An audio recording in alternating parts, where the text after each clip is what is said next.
Welcome back to the Creatively Curious podcast. I'm your host, Ashley Walter. In this week's episode, I'll be going over the takeaways from week 12 of the Creative Visionary program, and week 12 is focused on launch. That's the theme. So, we've been working on a series of paintings, applying all the principles that we've learned over the course of the program. And I'm working on some paintings that I'll have at, if you're local here in Edmonton, at the White Avenue Art Walk, July 11th, 12th, and 13th. And that goes from 10 a.m. to 5 p.m. every day. I'll be in an area called South Park, which is just off 106th Street and on White Avenue. So some of the paintings that I've worked on throughout this program will be there, and some that I worked on previously. So please come and visit me.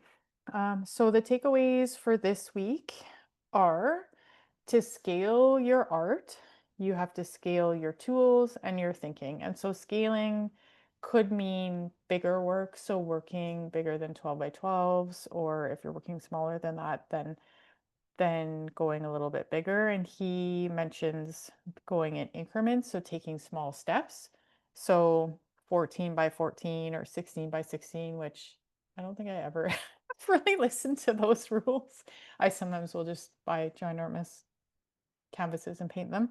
But anyway, you could go in small increments so as not to stress yourself. And that's kind of an OT thing to do, is to just take things in small steps. You don't want to overwhelm yourself. So going a little bit bigger. But it also could be not a bigger canvas or bigger board, but bolder color or taking more risks. So I feel like I took some risks with my texture choices in some of the pieces that I worked on, and some are going better than others. I started some new pieces and I kind of hate them, but I'll just maybe speak to that before I get into the takeaways. What I've noticed is, because I'm getting closer to this art walk, I'm feeling the pressure of having to produce something, and that's never a good place to be creating from. So, when I felt like I was just playing and just, trying out these new materials and just seeing what happens, I felt a lot better. I was more relaxed, and I was more in that play mode. And now I can feel like I'm trying to produce something that will be cool. And I have decided actually to not paint. And just kind of prep all the stuff that I have already, which I believe I have enough pieces. So I'm not going to do that, because I feel myself really putting the pressure on to make something that will sell. And it just, like, I don't, does that work for anybody? I don't think so. And so that's the whole idea kind of behind CVP. And what I've noticed with myself is, when I'm creating regularly, I'm playing, I have ideas for things that I want to paint, but I'm not, painting it for some particular event. I feel better. It feels more relaxed, just more like I'm more able to be in that creative space, especially. And I've noticed too, and they talked about this, when you're in your sketchbook, that things look really pretty great there, because it is just for you. It's just about playing and trialing things, and not there's no pressure to produce anything that's going to sell. So that's something to keep in mind, and just to be aware of too, is like, if you're trying to make something that looks good, or it just, you're kind of more in that left brain, not in the creative space. So something to just keep in mind. So that first takeaway was scaling your art. You have to scale your tools, scale your thinking. And he even did a example of like painting beyond the canvas. So whatever size you have, take the paint beyond it. And like, I'm a big fan of painting the sides of the canvas, if if they're thick, if they're not thick. I love painting the sides, because to me that's part of the image too. So but he went so far as to lay down paper around the piece that he was painting, and just kind of take the paint onto the paint onto the paper, sorry. And that was pretty cool. So then when you remove the canvas, it just looks like a piece of like a bigger painting, which was cool. Expanding your studio area will expand your art. So it's risky to give yourself this gift. So you mentioned even like taking, getting a studio outside of your home. So I end up painting at home, and I do have space to do that. And if I have a bigger canvas, then I can do that in my basement because we have an unfinished area there. But yeah, I'm curious about if you had your own studio space and you kind of devoted that space and area and time to your art, what would the art expand into? And he says it does. Like it just, maybe it's that commitment to yourself to have, the space for something that you really care about. But that can expand your art. The value of a series is compounded by doing another one. So don't just stop at the one.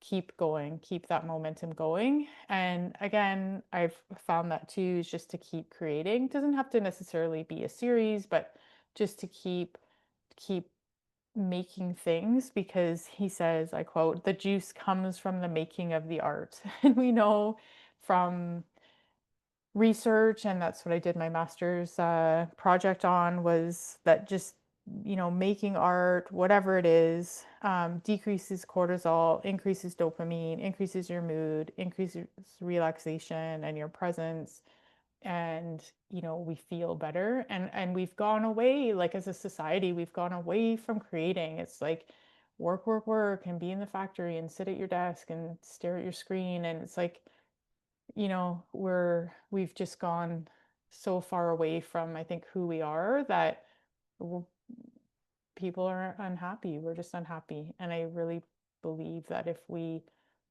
uh, focus more on creativity and valued that more and supported that more, that we literally would be happier, more peaceful people. The biggest learning in a series comes after it's completed. So you've learned from that series, and he talks about the the tendency to then stop creating because you've put in all this work and you've made these pieces, and then to kind of take a break and to not work on anything, and then you have this work behind you, but you have nothing in front of you, nothing to kind of be thinking about and getting into that creative space and that momentum. So to make sure that you sustain that momentum by continuing to create.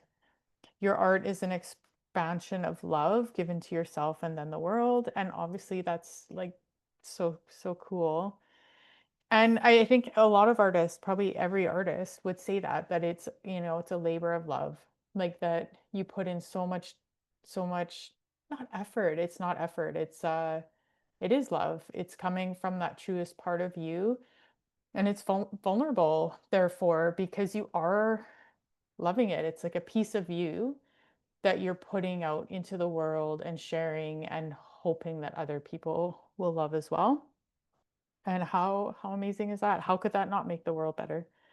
And just kind of on that topic, he talked about not giving too much importance or emphasis on like the positive and negative reactions of other people. So there will be people like, oh, I don't like that, or oh my gosh, I love this, but not to place too much emphasis on that external kind of validation.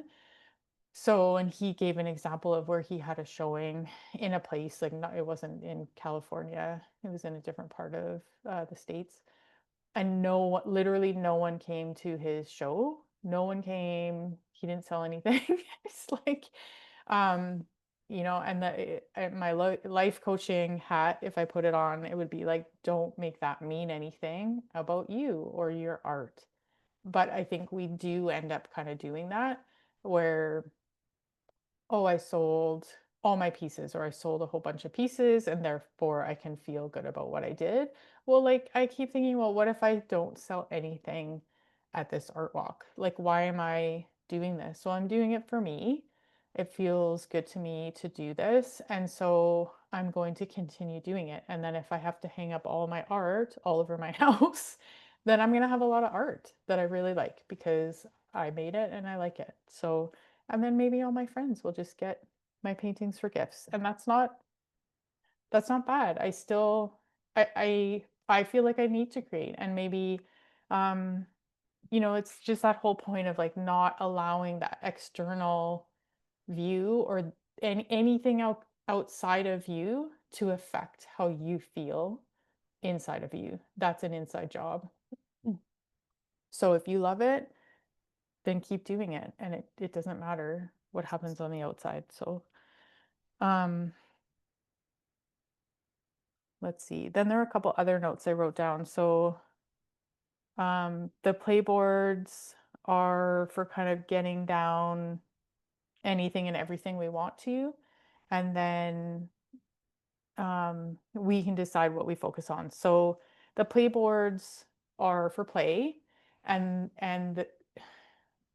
what will end up happening, and I noticed for myself, I think I've mentioned this before, is that I almost need to do a warm up always on these playboards because um, yeah, I mean, it's like exercising. You need to kind of warm up your body. You need to warm up that brain and your creative side. So uh, it's important to do that so that you get all of the stuff out on the playboard, and then you can kind of get into the space where you're like, okay, I like this and this is working and this doesn't feel good, so I'm not going to do that. And we have a tendency to just put too much down. And so we need to then like eliminate some of that stuff. So our job is to do less but better. Um, be clear and discerning about what you want to show and notice what feels good. So what are you focusing on? We kind of talked about that. Color, design, value, like what's the intention of the piece? Is there a feeling that you want to convey? And be clear about that. And I think maybe that's also part of what I'm struggling with this these new paintings is I don't think I'm clear about what I want to show. So your journey on the creative path doesn't only improve your art, but allows you to become a better version of yourself. You can become more expressive and more in your body. And um, just, doing this creative act allows you to feel more alive, more joyful, because you're becoming the artist and the person you were meant to be. And he talks about the creative path, which is a journey where he said you have to do the reps. It's like anything creative.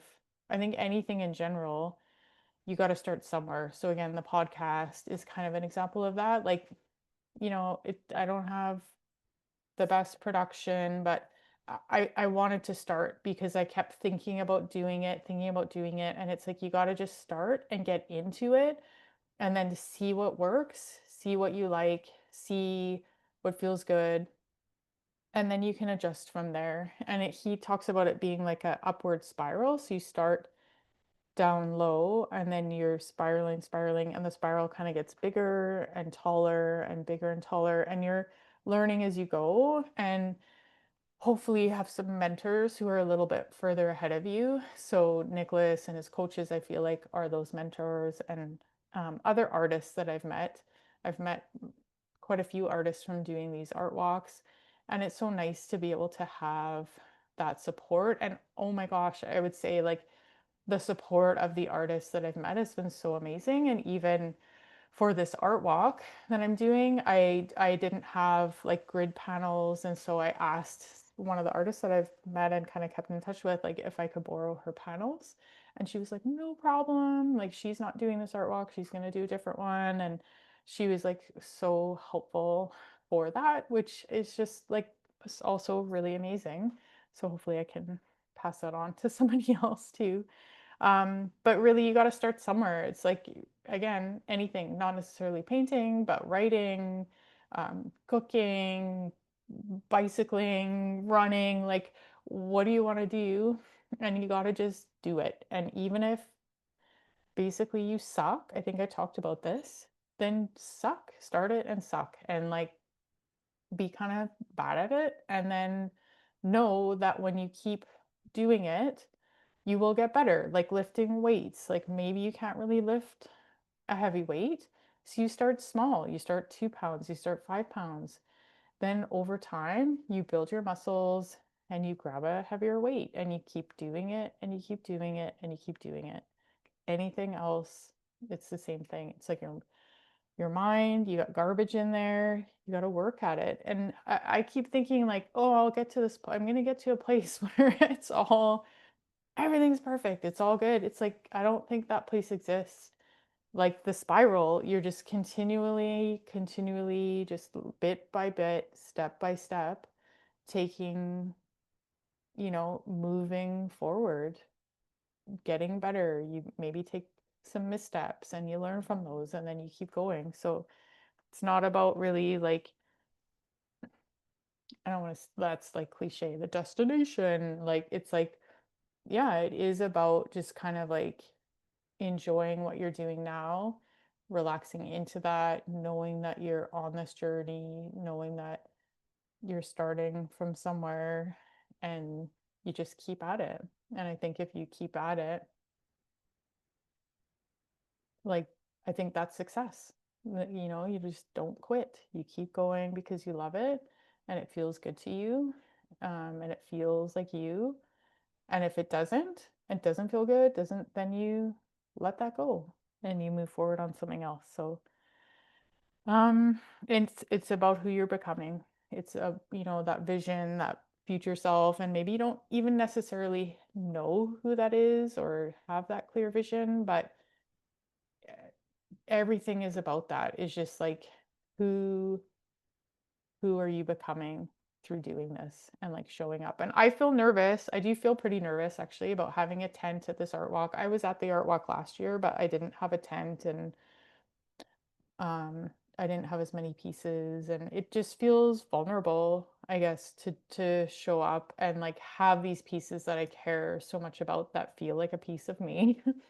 um And so just know that that's probably normal too. I'm assuming that's normal. I've talked to other artists and, you know, um, whenever you're doing something that's kind of different and out there and not the same as everything else, then there will be vulnerability there, and that's okay. And also, let's have more of that. Like, let's have more of that in the world. So, um, okay, so that's week 12 of Creative Visionary Program. And if you've missed any of the episodes, please feel free to go back and listen to them or watch them on YouTube. And if you like this podcast, then please rate it, review it. I'd love to see your comments.